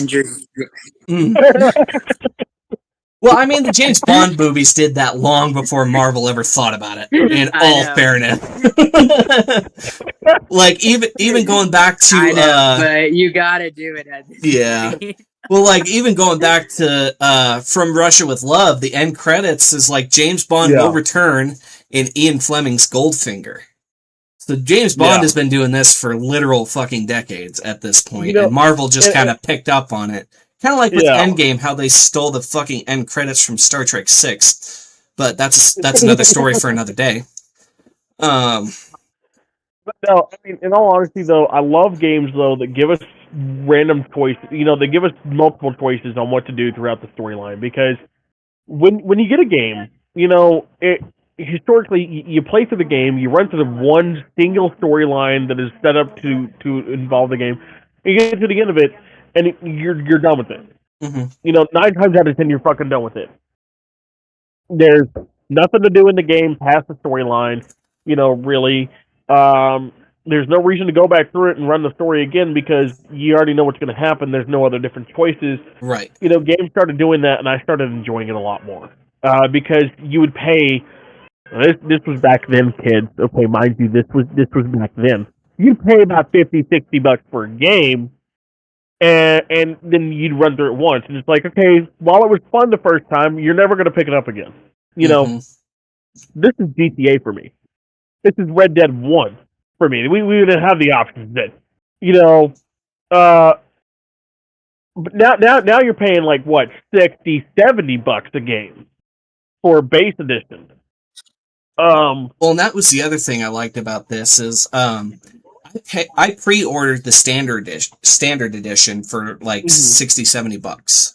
I think it was 60 ultimately. Yeah. But since I pre-ordered the standard edition, they threw in the deluxe edition at no extra fucking charge since I pre-ordered it.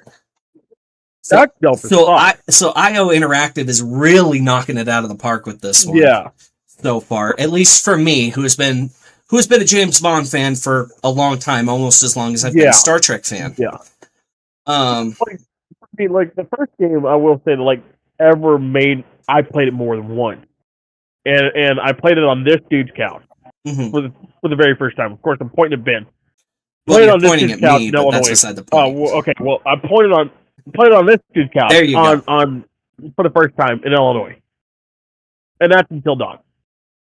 Until Dawn is one of those games you can play it 100 times, and you won't play the same game twice. It's different every fucking time because the amount of choices you have in that game. And it's astronomical. It keeps you coming back because it's like, ooh, can I save everybody? Okay, can I kill everybody? Until Dawn basically sets it up perfectly in what these games should be called. They are called interactive story-based games. Right. But they should be called butterfly effect games.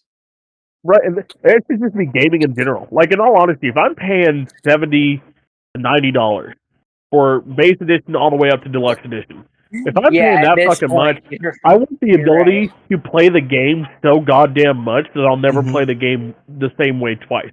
Or, on the very least, you open it up like GTA 5 on the back end on an online open world server forever. Yeah. Where I can run around the world forever, open world, you keep updating it, whatever. You know, beat it to death like a broken horse, like GTA did with GTA Online. But, you know,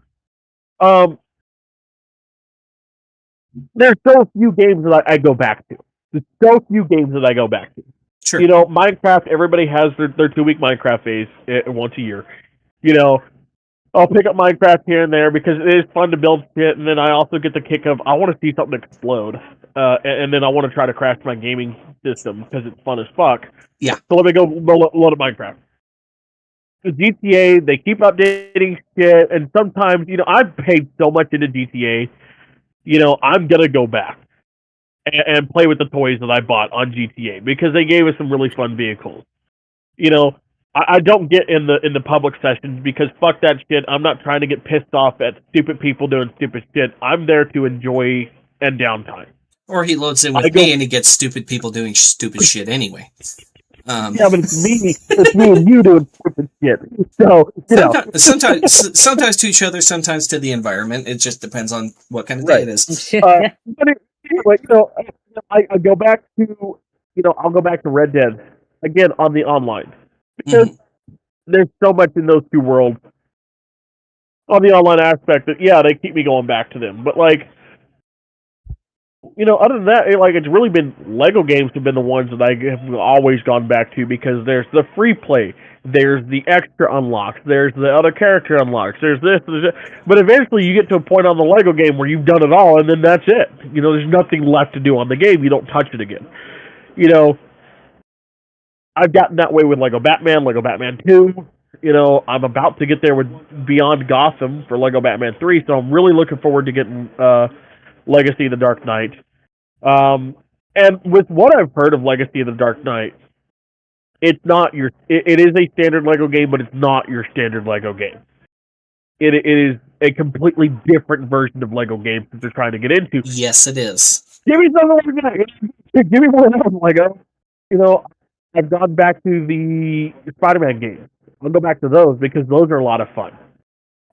Just because I get to be the webhead.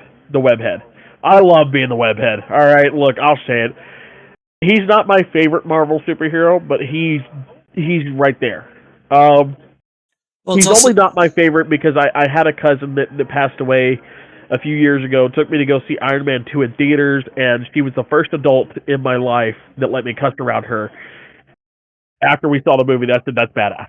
She goes, I'm not your mom, I'm not your dad, you can say it. And I go, that's badass.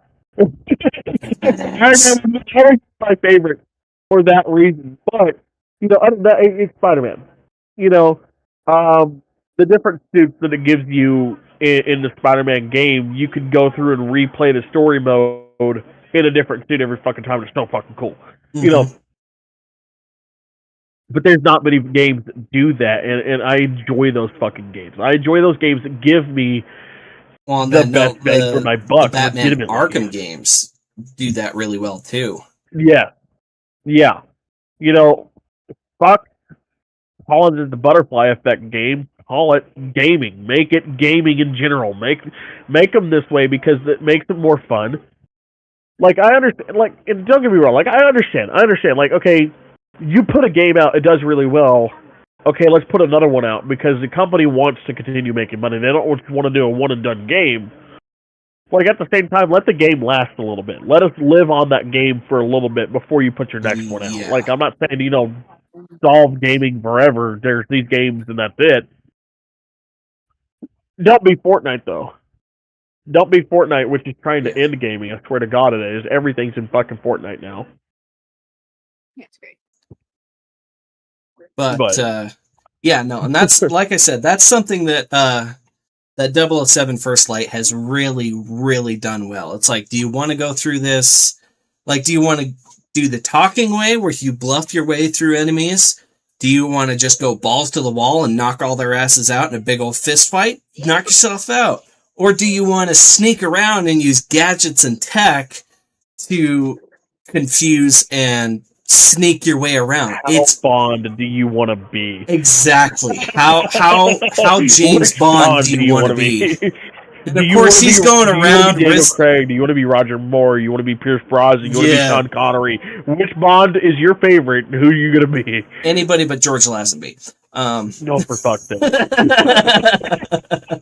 But going back to Jacksepticeye, Jacksepticeye has a fucking cameo in this game. No shit. Yes. So I was That's my dope. first time playing. I was going through one of the missions, and I chose the option to like use a fake name and sneak up to the upstairs of a club. And the chick at the counter said, "My friend will help you out here," and it was fucking Jacksepticeye, and I'm like, "Wait the fuck a minute." I'm like, I know who that is. Fucking dope. There's at least 3 creator cameos in there. So you've got Jacksepticeye, you've got Shroud, who is I believe a Canadian YouTube streamer. Okay. I hadn't really heard of him before, but I've been seeing more of his stuff pop up since he's in the game. And then you've got Cobby Lane, or I don't know. The dude that does the yeah. Okay. Because Bond asks him a question, and he's just like it's fucking comedy gold, and it's great. And of course, Bond's going around fucking everything that's got a goddamn pulse, because that's just what he does. That gives consent. He's not Carter Hart. Well, I mean, Sean Connery did that a little bit. Yeah, we're not going to talk about that though. That's true. But that was also that was the 70s. That so that was the 60s. And it's usually the women who are just coming on to him at that point, and he's just like, "Fuck yeah, right. I'm down." Fuck it. Why not? I'll give the consent. Goddammit. Consent. You have my consent. But yeah, you get a really good reimagining of the James Bond origin story, how he became 007. And by the time you get to the point where he's actually called 007, you're just like sitting back like, holy fucking shit.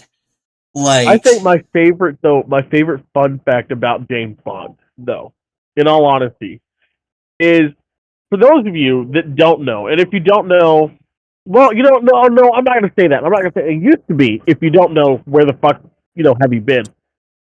For the kids, Count Dooku.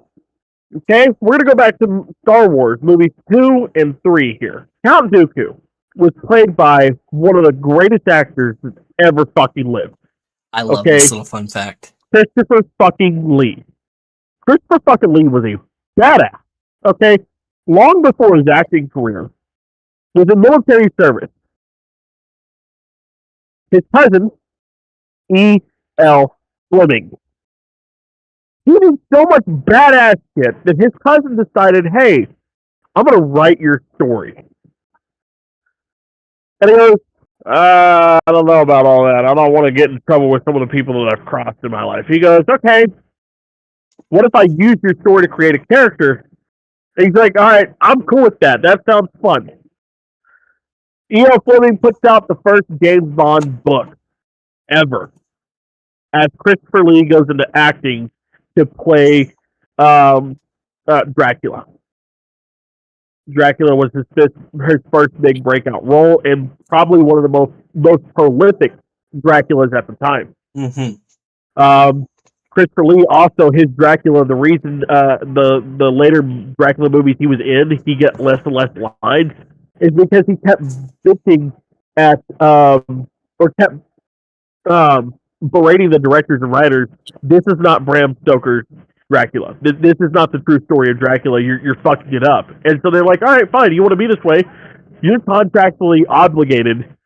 Fuck you. You don't get any lines anymore. But yes, Christopher Lee, the great Count Dooku, the late great Christopher Lee, is the real James Bond. Most of the shit that James Bond does in the book is what Christopher Lee actually fucking did in his time in service to the British military. So, yeah, fun fact for you kids that are just now learning about James Bond. If you didn't know, now you do know, and you can tell people that Count Dooku is James Bond, and nobody can argue with you because while he never played James Bond, the original James Bond. He was also in one of the movies. Yes, He was in The Man with the Golden Gun, where he portrays Scaramanga, otherwise known as the Man with the Golden Gun. With the Golden Gun. He was the main bad guy for one of Bond's. He was one of the Bond's main which villains. was the Roger Moore era for you kids who don't know. Kind of a goofy, kind of a more goofy, silly era of James Bond. Right. Still good. Just like a little bit more sillier and goofier than, say, like Sean Connery or Pierce Brosnan. Sean Connery and Pierce Brosnan, yeah. But I will add, though, my Mount Rushmore for James Bond actors. Okay, I have one. So do I. Sean Connery, Roger Moore, Pierce Brosnan, and Daniel Craig. Okay. Now, previously, I wasn't putting Daniel Craig up there. I'm gonna be honest. I wasn't putting Daniel Craig up there because it bothered the fuck out of me that he was a blonde. So you had a Mount Rushmore that only had 3 faces on it? Right, because nobody can stand George Lazenby. Like, the first one was just Christopher Lee for, like, the longest time, because, like, fucking, he is James Bond. But no, like Daniel Craig grew on me, like when Skyfall came out, don't get me wrong, I enjoyed Skyfall. I did. You know, fuck, the title song for Skyfall, the Adele thing, oh my god, what a ballad, okay?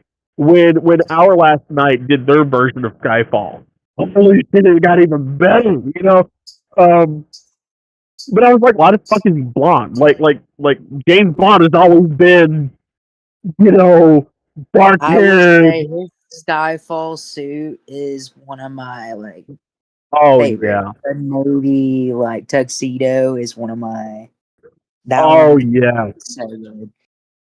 Yeah. But no, he grew up, he did, you know, like I said, I had the problem that he was blonde at first, but it's such a minuscule issue. You know, it's like one of those, like, fuck it, who cares? Because, like, look, my favorite superhero has never been blonde once on the screen, you know, other than animated, and I'm talking about Barry Allen here, okay? He hasn't been blonde from any of the live-action adaptations of him ever. Not even John Wesley Shipp played a blonde Barry Allen in the 90s, okay?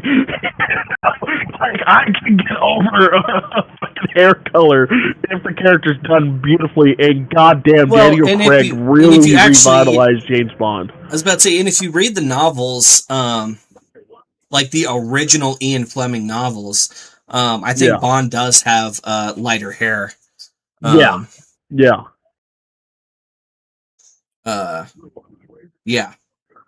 He's kind of like that dirty blonde color, like mine and Ben's like natural hair color, which is like not blonde but not brown either, like that kind of like right in between. Is what Bond is supposed to have. Maybe your hair color. My hair is brown. Your hair is brown, but mine and Chris's hair color, because there you go. My hair is darker on camera than it is in actuality. My hair is definitely brown, bro.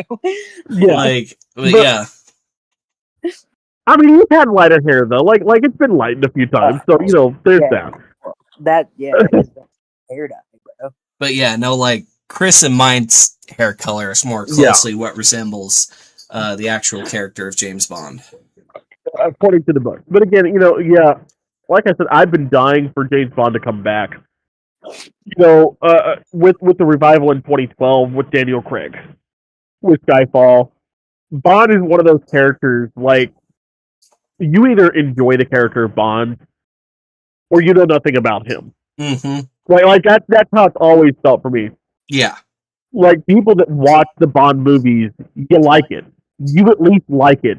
You know, there are people that love Bond. Like, I love James Bond. I wanted to be... Hell, when my dad first started showing me Bond movies, and we started with Sean Connery, and then he took me to Pierce Brosnan, you know, in the 90s, I'm like, fuck yeah, I want to be James Bond. So, learning little tidbits about Christopher Lee is like, fuck, I want to be Christopher Lee. Fuck being James Bond, I want to be Christopher Lee. But Bond they've always had Bond video games. Yes. Bond's been around in the video game universes before, but his video games either very closely mirrored the fucking movie, where if you watch the movie, you know what's going to happen in the game, or it's a standalone kind of storyline kind of game, but nothing to this extent. Nothing to where you really get to choose what happens. Nothing to where you really get to make the choices and figure out what Bond you want to be based off of all the other Bonds that have come before you. And I thoroughly cannot wait to get this game. And while we're on the subject of that, can I tell you of the fucking travesty? Lego was going to make a James Bond game. Yeah. And they canceled it because they felt like it was too serious for a kid's game.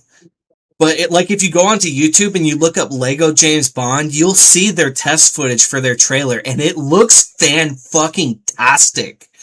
But Lego shit-canned it for whatever reason, other than it was too mature for a kid's game. Like, dude, just fucking release it. You guys would have made bank on that shit. Batman isn't?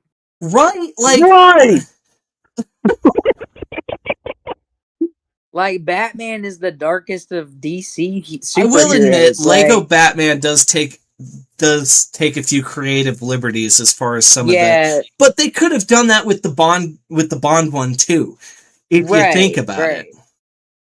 That's all that's what I was getting at, too, is, like, y'all couldn't have basically done what y'all did with Lego Batman. But now, since First Light has came out, people have been bugging Lego to make the game.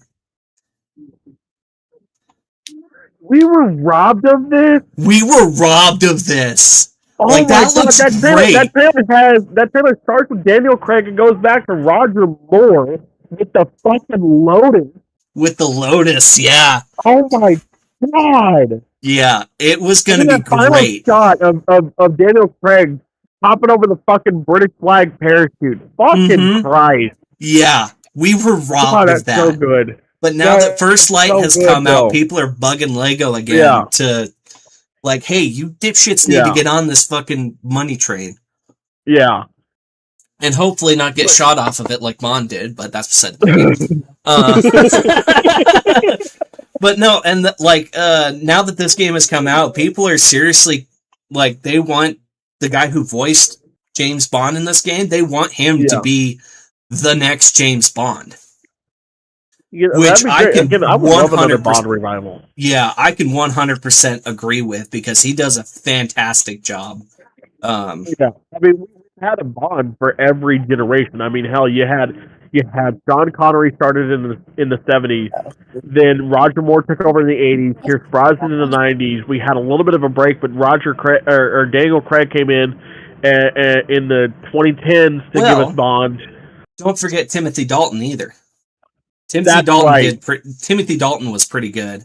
A lot of people felt like his portrayal is probably one of the closer ones to the actual character, like in the novels. Yeah, as far as that goes. Speaking of the novels, in this latest iteration of James Bond, he has a pretty big cheek scar on his left cheek, I believe. It might be his right. But he had that in the novels, and this is the first time we have ever really seen it in any kind of media, which I thought was really cool. And from when I saw that scar in the first trailer, because I knew what that was, so I was like, oh. And pulling a Leonardo DiCaprio over there. Yeah, I was. I really was. But I'm like, this just shows to me that IO Interactive knows what the fuck they're doing. They care about the character, and they're just showing a lot of love of James Bond really in this game. Is IO Interactive, right? This gaming company. For those of you that also don't know, a little bit of lore here, Hitman, their game series, was supposed to be James Bond. They've been trying for years to get the rights to James Bond, and were unable to do it. They wanted to put out this assassin spy thriller type game, so they gave us Hitman and the Hitman series. But it's all based on the character of James Bond. So them finally getting the rights to James Bond, of course they're going to do a love letter to it. So perfect. Yeah, honestly, like fucking perfect game of the year. Like, if this gets snubbed for Game of the Year, like several other games have come out in like the last 2 or 3 years, I'm gonna be pissed. Like, well, I don't know. I mean, in all honesty, though, I think Game of the Year is going to be a hard fight this year. To be fair, I mean, think about the games that have come out this year. You know, we have so many great games that have come out this year. You have game revivals such as the Halo games coming back out. Mm-hmm. You know, getting remastered. You have the remastered Assassin's Creed Black Flag. I want to talk about a little bit about that one. I've been seeing it all over my For You page on TikTok. And now, Assassin's Creed Black Flag, for a lot of Assassin's fans, is the greatest Assassin's Creed game of all time. It's also one of the greatest pirate games of all time. It is the perfect blend between Assassin's Creed and the era it's trying to portray. It is the perfect fucking game. I mean, call me Homelander here, but perfect. Down to the last minute detail. Ugh. Perfect. Okay. I bought Black Flag when it came out for the PlayStation 3. Right. It came out around that same time that the PlayStation 4 dropped, so it was a carryover game. Okay, we're done talking about James Bond. I'm taking the shit off. It's too fucking hot. PlayStation did this wonderful thing with the PlayStation 5, where you could, if you bought a certain edition of PlayStation Plus, you could go back into the PlayStation library and download former games that PlayStation has done, such as the older Lego games. It's how I'm able to play Lego Batman, Lego Batman 2, Lego Star Wars 2. I'm playing those games currently, right now, because I can on my PlayStation 5, because I have that PlayStation Plus. It's fucking nice. They had Assassin's Creed Black Flag, so I played it again with the graphics updated to the PlayStation 5. Mm-hmm. Oh my god, on the PlayStation 5, the graphics is fucking great. They redid the entire fucking game, and they put it in the Unreal Engine. Holy shit. Okay, people have had their problems with Ubisoft in the past. People have had their problems with the Assassin's Creed line as of late. You know, the Assassin's Creed games feel like they get really good, and then they go really shitty. You know, it happened in between Black Flag and Valhalla. You know, right after Black Flag, we had Syndicate. Syndicate did not do well. After Syndicate, we had Origins and Odyssey. Odyssey and Origins did not do as well as Ubisoft was hoping. Then they dropped Valhalla. Valhalla did numbers. Valhalla was excellent. Probably the second best Assassin's game behind Black Flag. Honestly, I've played both. I still would not put Valhalla above Black Flag. I think Black Flag is the top tier of Assassin's games. But Valhalla is very close second. It's a great game. Then it stalls off again. Now they're coming back out with this remastered Assassin's Creed 4 Black Flag, and it looks so. I feel like my opinion on the Assassin's games might be a bit controversial. You are Captain Controversy anyways, so I gotta hear it. If you ask me, Assassin's Creed 3 is the best one for me. That's fair. I mean, that's where a lot of people picked up the series anyways, was with 3. I mean, a lot of people, like, yes, you have your dedicated Assassin's fans. I'm not one of them that played with Ezio and Valtteri. Okay, you know, the first 2 games. And I've since gone back and played those games. Don't get me wrong. They're great. You know, they launched one hell of a fucking franchise. But Assassin's Creed 3 is a really good one. I did enjoy that, especially running around the Revolutionary War, one of my favorite and history. Me being the big history buff I am, I fucking love that game. Oh, right. For me, it does not get better than Assassin's Creed 3, with Black Flag being a very, very close second. Yeah. But you know, among Assassin's fans, though, you know, Assassin's Creed Black Flag is noted as the top tier. As the best one. You know, there are people that have their opinions that are other than Black Flag, but Black Flag I don't have much of an opinion because Valhalla is like the only one I've played. That's fair. That's fair. But you know, there are people though. You know, they never played an Assassin's Creed game before Black Flag. And the reason they picked up Black Flag is because it was a pirate game. Like I said, Yarg. Assassin's Creed Black Flag is probably one of the best pirate games out there. But you want to know my hot take? You want to know my hot take on Black Flag? What'd you say, Ben? I said you've tried to get me to play Black Flag, and from what I've seen of Black Flag and watching you play it, I would be interested in it. Yeah. So maybe the remastered version of it, I might be real into that one. They've added a lot to the remastered version as well. There are new missions that you can go on, new ways to kill enemies. Holy shit, it's great. But okay, Mr. Hot Take, what's your hot take on Black Flag? Piss me off now. Black Flag is just a pirate version of Assassin's Creed 3. No, that's exactly what it is. Yeah, yeah, it's completely that's built off take, of. Actually, it's because Assassin's Creed 3. Because I was like, well, Assassin's Creed 4 has the pirate stuff. Then I play Assassin's Creed 3. I'm like, well, there's my ship combat and all my naval stuff right there. What the fuck do I need Black Flag for? Yeah. And then not to mention like the characters between so you're Connor Kenway in Assassin's Creed 3. That's your main character. Mm-hmm. You're Edward Kenway in Assassin's Creed 4. Now the timeline for Assassin's Creed and Assassin's Creed games, they go in order, right? If you play the first one all the way up to the most current Assassin's Creed game, they go in order on the storyline, the base storyline outside of the history you get to interact with. But when you're playing as the assassin, you're jumping all in and out of different times. Edward Kenway is the grandfather to Connor Kenway. Yep. From Assassin's Creed 3. It was a little Easter egg that they added in there. But yeah, there was Assassin's Creed 3 was when they really started to switch things over. And they saw it really worked. It really resonated with a lot of fans. Got a lot of new people into the gaming, into the game. Yeah, it didn't change much between 4 and 3. Like I said, the Syndicate. Don't get me wrong.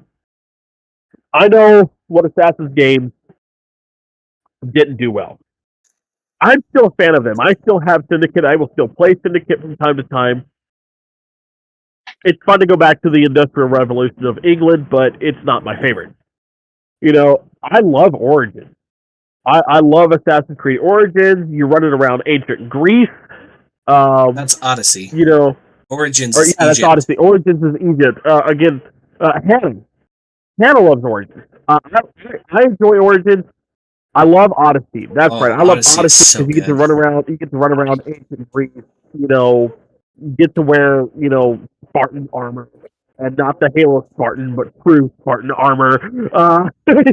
Historically accurate Spartan armor there. That's how we should put that. Historically accurate Spartan armor. Hannah loves Origins. Origins was the first one I introduced her to because I had all these games and I was like, hey, babe, I want to get you into gaming with me. And she goes, I've been really interested in the Assassin's games. I was like, okay, I can do that. We'll start with the Assassin's games. They're single player though, so I'll sit next to you and kind of run you through them. And I was like, which one do you want to start with? Personally, my favorite, Yeah, go ahead. Finish. Okay. Finish. I was like, personally, my favorite is Black Flag. Here's the timelines that they're in. And she goes, send me to ancient Egypt. Send me to Egypt. I want to play Origins. So that was her introduction to Assassin's Creed. She's a big purveyor and lover of what got her into certain things. So, like, for her, she'll always have a soft spot for Star Trek Enterprise because that's where she started with Star Trek when I took her through it. She's got a soft spot for Assassin's Creed Origins because that's where I started her. But she has since played Valhalla. She's played Black Flag. She enjoys the fuck out of them. But yeah, there you go. Ben, what did you... This is more so like a sidebar of... I think Hannah would enjoy the, like, Age of Civilization games, too. Yeah. I feel like she would really fucks with those. Oh, yeah. Also, have y'all played The Council? that one's pretty good. It's kind of it's very history, but mix it with detective, period, timepiece, and choice. Okay. It's really good. It came out, I think, in like parts, kind of like the Telltale game, but I think they mashed it all together into one game. Okay. It's pretty good. But that kind of reminded me of that one. It kind of like LA Noire. Kind of, but well, you said Telltale games, so that's immediately what popped into my head. Yeah, it kind of, it does, but it's more in the like. Oh, let me give you an actual time period, and then I'll because right, can't remember. While Ben's looking that up, going back to the Age of Civilization, he'd really like Age of Mythology. Because you can play as the ancient Egyptians in that, and you get to call down all kinds of cool ass shit from like Egyptian, Greek, Norse mythology. It's fucking great. Yeah, Just wanted to put that note in there. So that was all. I got you. Okay, The Council is an episodic, narrative-driven adventure game set in 1793, where players control Louis de Richet, a member of a secret society who is invited to a mysterious island by Lord Mortimer, alongside historical figures like Napoleon Bonaparte and George Washington. Huh. It's really good. Yeah, I think I have heard of this game, but I don't think I've played it. It's on PC and Xbox and PS4. I know that. Mm-hmm. But yeah, Hannah, when it comes to the Assassin's Creed games, like she likes Black Flag, but like her favorite ones are Valhalla or Odyssey and Origins, just because those are the types of time periods she likes to focus on. Of course, when she's going through her history studies and stuff like that, that's the type of degree that she wants to get, is focusing on those civilizations, so to play as a person during those times. It's really cool for Hannah. Like I said, don't get me wrong, I love them too. Like, again, my favorite thing about the Assassin's game has been the history you get to go back to, and enjoy. But Black Flag, this remaster, it's the controls and stuff are updated to their current Assassin's Creed game that they have out now.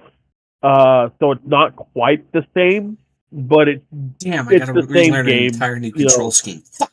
Yeah, I know. Like, that's the one thing I've been like, oh man, like I had to go down.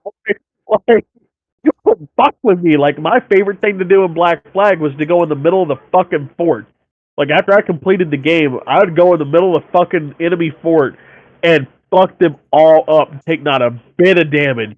Because I had this control, and they're dead. There were 30 of them. I know. And it took you 3 seconds. I know. They're dead now. Like, I feel like Ryan Reynolds from Deadpool from X-Men Origins Wolverine. Okay, you guys come out now. The bad guys are dead. People are dead. But yeah, that's my tidbit for gaming. Ben, did you have any gaming news? I don't have gaming news. I do have another one that I think Hannah would like, and I have literally spaced. Hold on, give me a second. Let me ADHD cook this in my brain. Okay. Damn it! Now I gotta play Assassin's Creed when we get off. Put myself into it. Oh, okay. I talked about it a little bit last week with the along the same people that did Until Dawn. Yes. They did Little Hope. And Little Hope is partially about the Salem witch trials. I think she might like that. Okay. Yeah. Okay. So it is a horror game. Yeah. But it's about the witch trials. So, but it's we'll try to talk her into it. We'll try to talk her into it. One day I'll sit her down and not tell her anything. Just say play it. Like you did me with Until Dawn. Basically. Oh my god. Well, I think, in all honesty, I mean, do you guys have anything else? Nothing else I can think of. Okay. Well, guys, that's our episode this week. Hopefully, nobody else dies next week, so we don't have to start off the episode with that shit again. Because I'm getting real fucking tired of starting our episode off like that, people. I really am. I'm going to need y'all to stay healthy. Okay? All right. We good? We good, Hollywood? We good? Okay. All right. Probably not. They'll tell you they are, but probably not. Right. With that, guys, we're going to head out. Thank you guys for joining us for another episode of Nerdstown. We were on time this week. Fuck y'all. Well, kind of. I know. We were on Saturday this We week. were on the right day. That's true. We're on the Right, right we were on the days. right day. That's yeah. Thank you guys for joining us. This is your mayor, and I